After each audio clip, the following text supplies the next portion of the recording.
வணக்கம். நீங்க பார்த்துக்கிட்டு இருக்கிறது கட்டில் ஸ்ரீ துர்கா பரமேஸ்வரியோட கோயில்.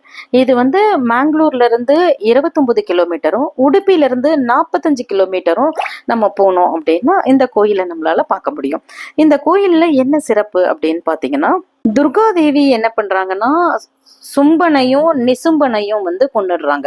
இவங்களுடைய அமைச்சரா இருக்கிறவர் தான் அருணாசுரன் அப்படின்னு ஒரு அரக்கன்.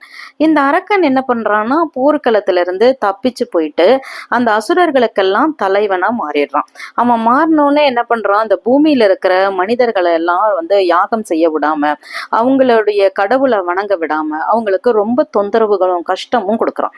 இதனால அவதாரம் பண்ணவங்க தான் ஸ்ரீ துர்கா பரமேஸ்வரி. இவங்க என்ன பண்றாங்கன்னா அந்த அரக்கனை கொன்று அந்த நந்தினி நதி ஓடுற அந்த இடத்துல சுயம்புவாக உருவாகி மக்களுக்கெல்லாம் அருள் பாலிக்கிறவங்களா இருக்காங்க. நீங்களும் இங்க இருந்து மேங்களூர் போறீங்க அப்படின்னா கண்டிப்பா இந்த துர்கா பரமேஸ்வரி கோயிலை பார்த்துட்டு வாங்க. இது எங்க இருக்குன்னா கெட்டில்ல அமைஞ்சிருக்கு.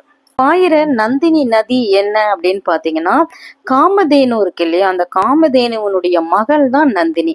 அந்த நந்தினி இறைவனுடைய பாதத்துல, ஸ்ரீ துர்கா பரமேஸ்வரியோட பாதத்துல எப்பொழுதுமே படும்படியாக அந்த ஆற்றினுடைய அருகில அமைந்திருக்கின்றது. நன்றி.